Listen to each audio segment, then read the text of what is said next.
Здравствуйте, уважаемые товарищи! Мы продолжаем сегодня цикл наших передач о героическом эпосе Манас кыргызского народа. В предыдущих передачах я рассказывал вам о том, что мною на основе варианта Сагынбаева-Розбакова написан пятитомный роман-эпос в прозе на кыргызском языке.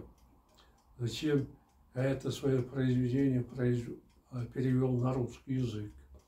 И оба они, и кыргызские, и русские варианты, мною выставлены для продажи на интернет-сайте epos-manas.com. Кто желает, может там приобрести их электронный вариант. Ну а сейчас я продолжу чтение своего романа. Самый знаменитый из принадлежащих Дубро 30 городов – Дукан. Слава о его многочисленных базарах, где продавались роскошный предмет со всех концов света, искусных ремесленников и ювелиров, разнеслась по всем странам мира. Посередине этих 30 городов расположилось окруженное со всех сторон степями озеро Лоб. Там жил народ Кулу. В месячном пути от Лопа живет калмыцкий народ Дука на гористой, густо заросшей местности Азуну. На западе возвышается горы Баймуно и Сура. На их склонах водятся драконы, львы и другие невиданные звери, от которых нет спасения человеку. К югу от этих раскинулись степь Талу с городом Канабил. Если дальше проехать, можно добраться до озера Тенир-Ноор. Его западное побережье занимает пустыня Кобу-Шаму, а на восточном обитает китайский народ Конку. Для оповещения своих подданных о приближении врага хан Дубуро Дукани обычно использует пушку Муркор-Боо. Узнав о вторжении Манас на его владение, хан велел на 6 слонах притащить пушку на главную площадь.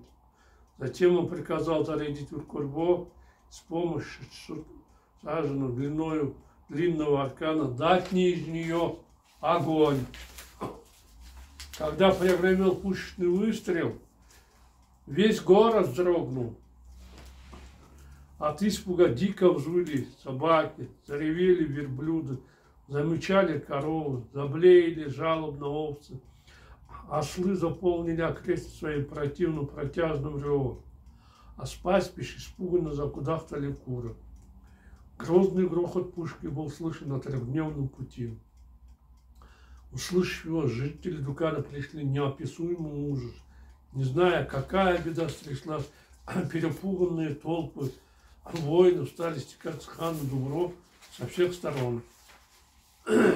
После этого, чтобы уничтожить Манаса, из Дукана в Аркулу направились 15 великанов и 10 тысяч ратников. Манас, ничего не знавший об их приближении, в это время на вершине горы вместе с товарищами спокойно осматривал местность. Когда многочисленные китайцы подошли к ним, кыргызы даже не успели выяснить, кто это, как были полностью окружены. Из рядов китайцев вырвался 34-летний богатырь Жаян с шатрообразной головой, бровями наподобие собаки, изготовившейся к прыжку, и длинными волосами, вьющимися, как арканы. Жаян закричал громоподобным голосом, все затрепетали. Его лицо злобно перекосилось, как у разъяренного медведя.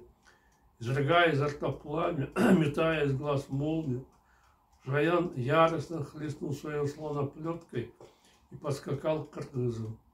«Ну, кто выйдет против меня?» – заревел он, крепко сжимая в руке огромную палец. «Вы пришли сюда, потеряв рассудок и стосковавшись по своей смерти. У кого пробил последний час, быстрее подойдите ко мне». «Это что за болтливый идиот?»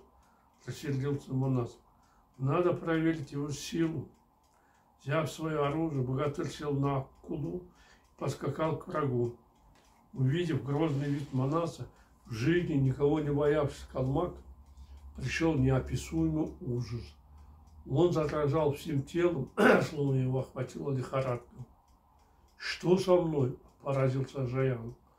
Я столько раз сражался на поединках и нередко оставался один в окружении бесчисленных врагов.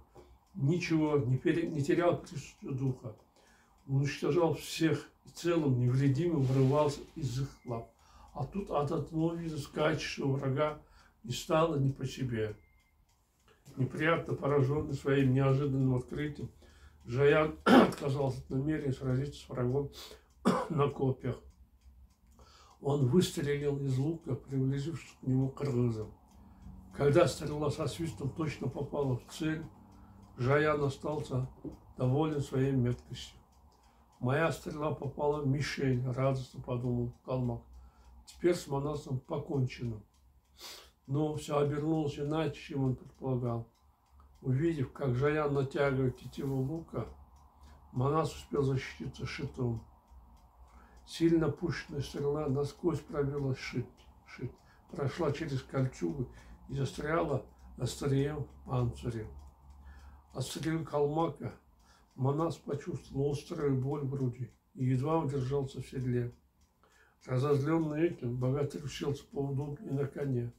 «Стрелять надо не так, а вот так», — зло проговорил он, взял руки ружье Акельте. Пустив коня вскачь, Манас выстрелил в Калмака. От выстрела Жаяна снесло голову, осталось туловище без головы, а пуля бесследно испарилась, как будто ее и не было. Но Калмак не свалился со слона, а продолжал возвышаться на нем. Вместо того, чтобы убежать с Майдана, его слон задрожал всем телом и не мог сдвинуться с места. «Почему проклятый слон Жаяна не двигается?» — подумал разозленный Манас, с размаху ударил слона копьем в глаз. Обезумевший от боли исполин, подняв хобот, взревел на всю округу и пустился на утек. Как назло, по дороге он споткнулся в ближайший на земле труп. Сидевший на нем труп Жаяна грохнулся на землю, как целая гора. Увидев это, Манас повернул лошадь и отправился обратно к товарищам. После смерти Жаяна на поединок вышел рослый, коренастый, рыжий богатырь Камбыл. А седла высокого, как гора, слона, крепко зажав в правой руке готовленное из отборного дерева, специально отделанное мастерами длинное копье, на конец которого была насажена закаленная сталь, он бросился на Манаса. Уклонившись от удара, богатырь саблей отрубил копье пополам. Затем он ударил ею самого Камбыла и разрубил ее вместе со слоном надвое. Упав на землю, как ветхое здание, Калмак тут же отдал Богу душу. После него на поединок вышел богатырь Санамор, оседлав быстрого слона по кличке Дужда.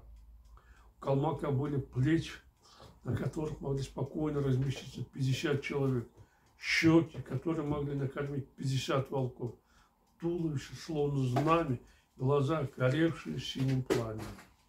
Пришпорив слона, оставляя сзади густое облако пыли, Калмак на ходу выстрелил в Манаса из ружья, но промахнулся.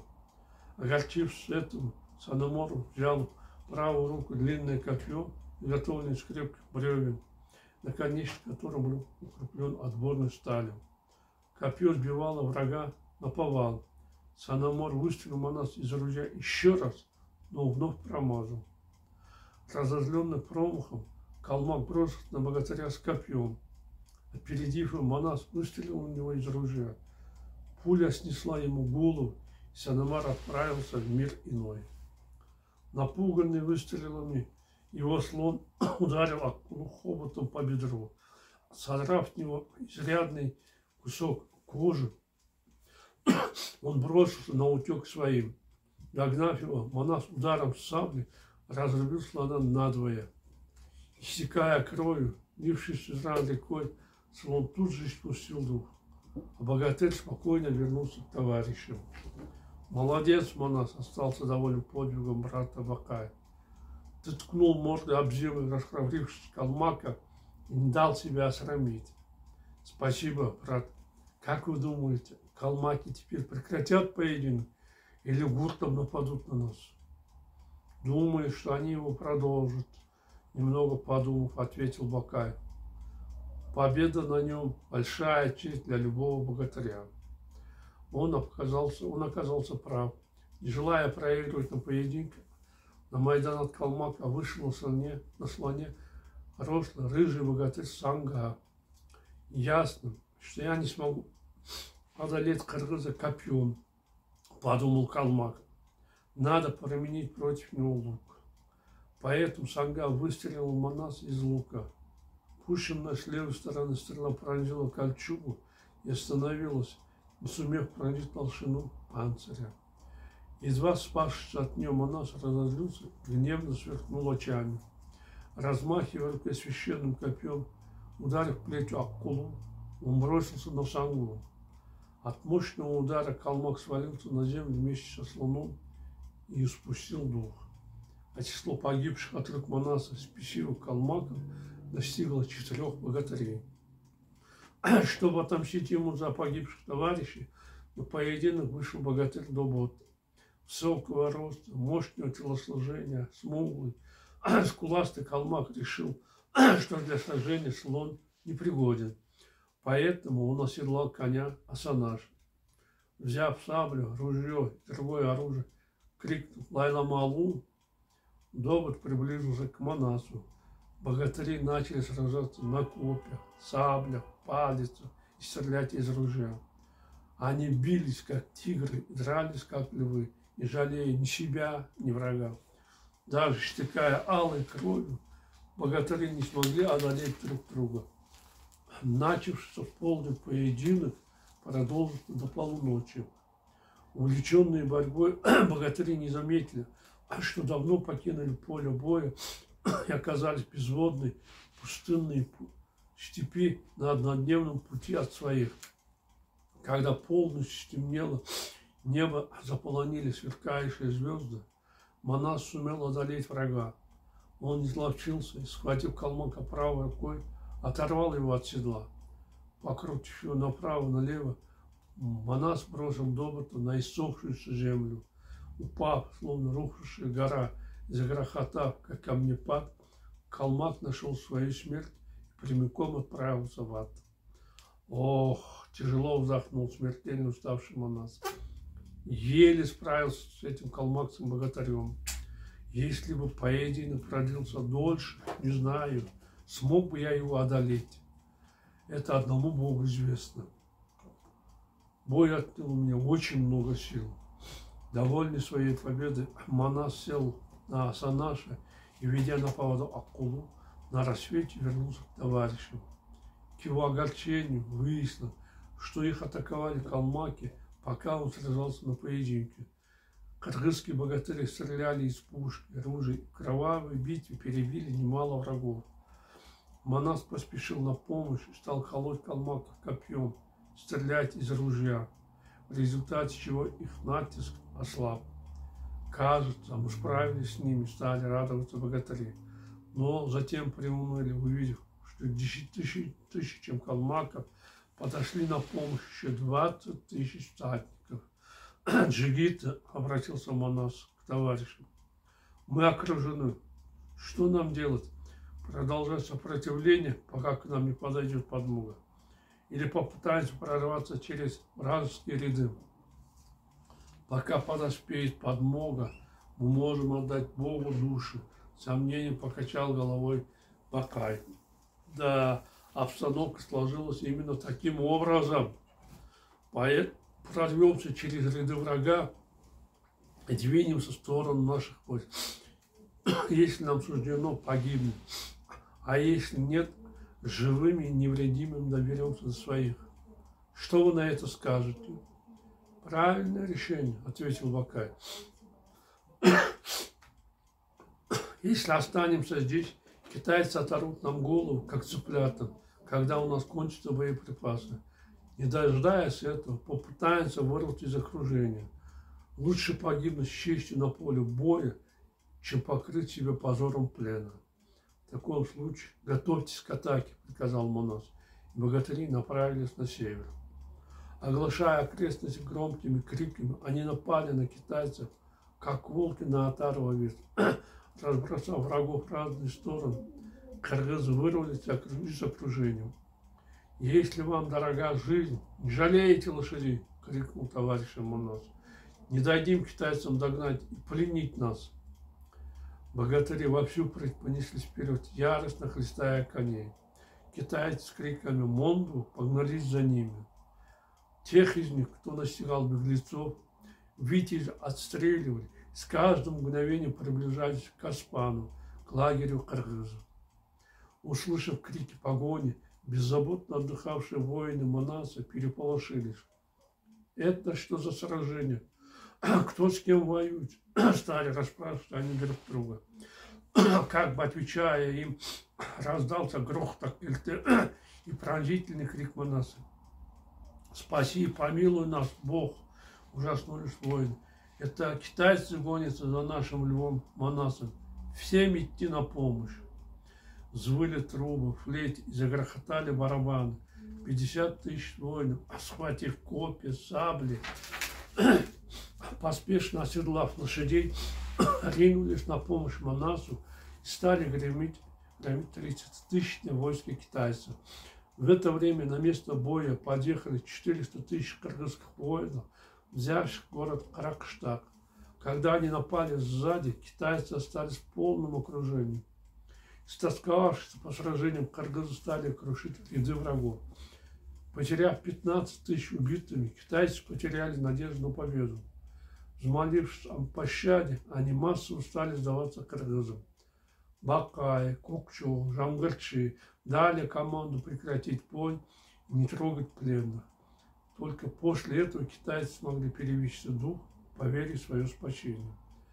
После победы над врагом кыргызское войско для привала выбрало неподалеку расположенное озеро. Зарезав по одной кобыле на каждый отряд, в целях защиты выставив усиленную охрану, кыргызы переночевали на его берегах. На рассвете Манас оставил настоять 50 тысяч воинов с остальными 400 тысячами ратниками под звуки гор, труб, с развернутыми знаменами двинулся к Дубурову, чтобы овладеть его городом. За день до того, как Манас отправился в поход, среднего роста, худощавый, скуластый, рыжий колдун Суно пришел во дворец хана Дубурова и рассказал ему об имевших место событиях. «Мой хан», — сказал он в конце своей пламенной речи, — «Манас действительно очень сильный враг. Горе тому, кто встретится с ним». «Почему ты так говоришь?» — обескураженно спросил Дубуров. «Неужели какой-то сын Буруту смог до такой степени напугать вас?» «Ты зря не веришь моим словам», — печально ответил Суно, покачивая одетого в широконечную синюю шапку монаха в головой. «Манас — богатырь из богатырей. Он в мгновение ока зарезал наших 4 силачей на боевых слонах. Вечером Манас начал сражаться с Дуботом, а они отсутствовали всю ночь. А на рассвете Манас воротился один, ведя на поводу оса наших». «Что случилось с Дуботом?» — тревожно спросил Дубуров. «Мы не знаем», — развел руками Суно. «Манас приехал один. До этого мы окружили его товарищей и сражались с ними. Едва вернувшись, Манас сходу начал громить нас. Направившись на восток, он вдоль озера вместе с товарищами стремился к своим. Я пришел сообщить тебе, что многие наши воины погнались за ним». Сидевший на золотом троне Дубуров уставился в окно, где на синем небосклоне медленно проплывали белоснежные облака, и погрузился в тяжелое размышление. Видимо, Манас в самом деле очень серьезный враг. Зря я недооценил его, проявил такую беспечность. О том, что он такой богатырь, мне даже в страшном сне не могло присниться. Если вы знаете, что обстановка обернется таким скверным образом, я сам повел войско против кыргызов. Запоздал в раскаянии, подумал Дубуров. Немного погоревав, он взял себя в руки. Теперь горюй, не горюй, все равно. Пришло время для принятия решительных мер, чтобы остановить Манаса, решил Дубуров, поднял голову. «Оповести всех окрестных калмаков», — приказал он Суно. объезди, быстро разгони всех ко мне. Слушаюсь, мой повелитель. Обрадованный воинственным видом хана, Суно вышел на улицу, оседлав быстроногого скакуна, он довел его приказ до калмаков, проживав в Асаре, горе Маймыне, Киши, Болоте, Санру и в других местностях. Но хан Дубуро после отъезда колдуна забыл о своих опасениях, снова предался беспечности.